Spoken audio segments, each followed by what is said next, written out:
आपका स्वागत है हमारे चैनल में। आइए जानते हैं बिहार के शिक्षकों के लिए क्या खबर आ रही है।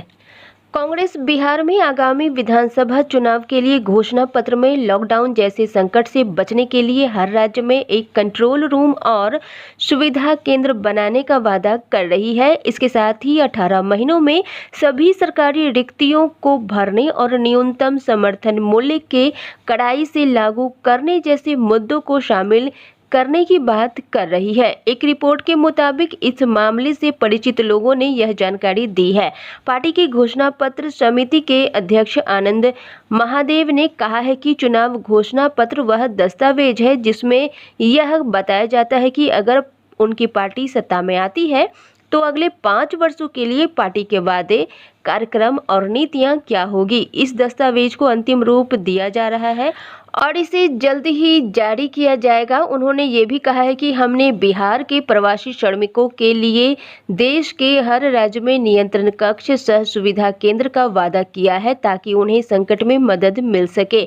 हमने देखा है कि बिहार से 35 लाख प्रवासी श्रमिक और उनके परिवार के सदस्य बिना किसी सरकारी मदद के लॉकडाउन की अवधि के दौरान राज्य भर में अपने घरों तक पहुंचने के लिए नंगे पैर चले हैं। उन्होंने कहा कि घोषणा पत्र का शीर्षक परिवर्तन पत्र रखा गया है। इसमें समान काम के लिए समान वेतन, रोजगार के अवसरों में वृद्धि, कानून व्यवस्था में सुधार, उद्योगों को पटरी पर लाने और किसानों को फसलों की उचित मूल्य प्रदान करने के बारे में बात कही गई है। उन्होंने ये भी कहा है कि महागठबंधन में राष्ट्रीय जनता दल के छोटे भाई की भूमिका निभाने के बावजूद कांग्रेस अपने खुद के घोषणा पत्र के साथ आ रही है। अगले 5 वर्षों के लिए अपनी सरकार की प्राथमिकताओं के उद्देश्यों को रेखांकित करने के लिए इसमें से कुछ महत्वपूर्ण बिंदुओं को एक साझा न्यूनतम कार्यक्रम में शामिल किया जाएगा। यदि महागठबंधन सत्ता में आती है तो गठबंधन सरकार को सुचारू रूप से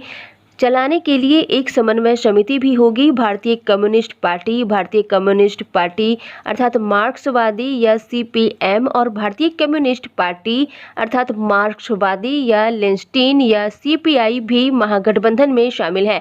माधव ने यह भी कहा है कि बिहार में नौकरियों की कमी के कारण प्रवासी मजदूर देश के विभिन्न हिस्सों में अपने काम के स्थानों पर वापस जाने के लिए अपना सामान और गहने बेच रहे थे। उन्होंने कहा है कि बिहार में बहुत बड़ा श्रमिक संकट है और वर्तमान सरकार इस मुद्दे को हल करने में विफल रही है।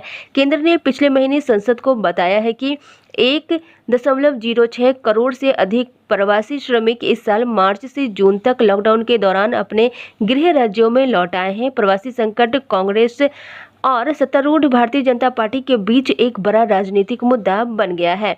अपने घोषणा पत्र के लिए कांग्रेस को विभिन्न सोशल मीडिया प्लेटफॉर्मों और ईमेल और एक टोल फ्री नंबर के माध्यम से लोगों से सुझाव मिले हैं। इसके लिए बिहार की बात नामक एक समर्पित वेबसाइट भी बनाई गई है जिसके जरिए लोगों ने अपने सुझाव भेजे हैं। इसके बाद कांग्रेस पार्टी ने अपना घोषणा पत्र तैयार किया है जिसमें कई सारे मुद्दों को शामिल किया है। समान काम के बदले समान वेतन भी एक मुद्दा है और ये मुद्दा प्रभावी हो जाएगा, लागू तब होगा जब कांग्रेस की सरकार सत्ता में आती है तो अपने घोषणा पत्र के साथ आएगी और जितने भी वादे करती है वो पूरा करेगी। ये कांग्रेस समिति के अध्यक्ष आनंद महादेव का कहना है। उन्होंने कहा है कि अगर सरकार सत्ता में आती है तो समान काम के बदले समान वेतन बिहार के शिक्षकों को दिया जाएगा। इसके साथ ही ये भी खबर आ रही है कि राजद ने सरकारी सेवा से राजनीतिक जीवन में आए 2 युवाओं को प्रत्याशी बनाया है। इनमें एक नियोजित शिक्षक है तो दूसरे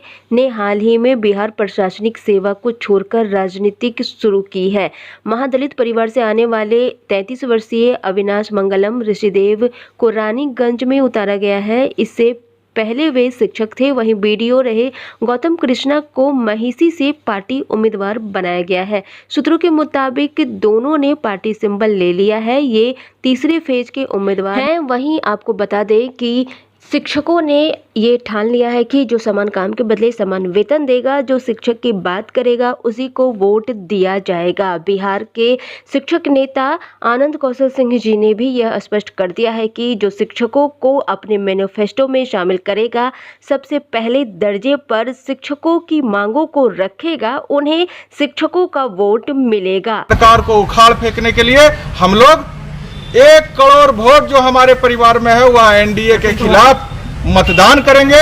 इसके लिए हम लोग एकदम गांव-गांव, पंचायत, सीआरसी, प्रखंड स्तर पर वर्चुअल मीटिंग करेंगे और इस अभियान को सफल बनाएंगे। हम बिहार के तमाम क्रांतिवीर शिक्षकों से कहना चाहते हैं कि आपको घबराना नहीं है, किसी भी परिस्थिति में किसी के बहकावे में नहीं आना है। ये जदयू भाजपा की सरकार अपने गलत लोगों को आपके बीच में भेजेगा, वह आपको जात पात के नाम पर गुमराह करेगा। मेरा आप लोगों से प्रार्थना है, यह करो और मरो की लड़ाई हम लोगों की है। जो अपमान सरकार ने हमको दिया है, जो हमारे सीने पे उन्होंने वार करने का कोशिश किया है, उसका बदला अब पूरे लोकतांत्रिक तरीके से इधर उधर ध्यान नहीं भटकाना है। प्रतिदिन हर शिक्षक 10 वोट सरकार के गलत नीति के खिलाफ करेंगे। यह लोगों को मोटिवेट करने का काम अभी से हम लोगों का प्रारंभ हो गया है। आज से एनडीए सरकार के खिलाफ वोट की लड़ाई का ऐलान हो गया है, शंखनाद हो गया है। अब सरकार को सत्ता से बेदखल कर देना ही हम लोगों का मकसद है। जो भी सरकार आएगी उसको सीधा संदेश भी है कि आप आने से पहले हमारा एक तौर हमारा आक्रोश देख लीजिए, आइए और आने के 1 सप्ताह के अंदर हमारा पूर्ण वेतनमान राज्यकर्मी का दर्जा, पुराना पेंशन और जो हमारी मांग है 7 सूत्री, उसको पूरा कीजिए। मैं माननीय मुख्यमंत्री को कहना चाहता हूं, धोखेबाजी शिक्षकों के साथ आपने इतना बड़ा अपमान किया शिक्षकों का। एक भी मांग 7 सूत्री में जो हमारा मांग पत्र में था उसको आपने पूरा नहीं किया। क्या समझते थे, क्या दिखाना चाहते हैं कि आपकी मनमानी चलेगी बिहार में? आपकी मनमानी शिक्षक की नहीं चलने देगा बिहार में, इसका ऐलान कर दिया है बिहार के शिक्षकों। आप चुनाव की तैयारी में हैं, हम भी आपको सत्ता से बेदखल कर देने के लिए बिहार के 4 लाख शिक्षक अपने 1 करोड़ परिवार के साथ तैयार हैं। इसलिए आप चुनाव की तैयारी करिए, हम आपको चुनाव में करारा हार देने के लिए दिन रात एक कर देंगे। जान की बाजी लगा देगा एक शिक्षक, लेकिन एनडीए सरकार को और बिहार के मुख्यमंत्री नीतीश कुमार को कुर्सी से उखाड़ के फेंकेगा, तभी अब चैन का सांस लेगा। इतना बड़ा अपमान होता है शिक्षकों पर, केवल जुल्म, शिक्षकों के साथ केवल सौतेला व्यवहार। अब शिक्षक आपके किसी भी जुल्म को सहेगा नहीं और मुंह तोड़ जवाब नहीं। अब आपके सीने पर असली चक्की चलेगा। कुर्सी से जब आप उखाड़ के फेंक दिए जाइएगा तब आपको पता चलेगा गुरु का अपमान दरअसल राष्ट्र का अपमान होता है, गुरु का अपमान दरअसल समाज का अपमान होता है और गुरु का अपमान करने का आपको अब सजा मिलेगा और सजा हम लोग लोकतांत्रिक तरीके से देंगे। हमारे पास जो हमारा वोट का अधिकार है उस अधिकार का आप प्रयोग करेंगे। 4 लाख शिक्षक और उसके पास जो उनके परिवार का 1 करोड़ वोट है वह आपके विरोध में मत का अपना दान करेंगे और आपको सत्ता से उखाड़ के फेंक देंगे।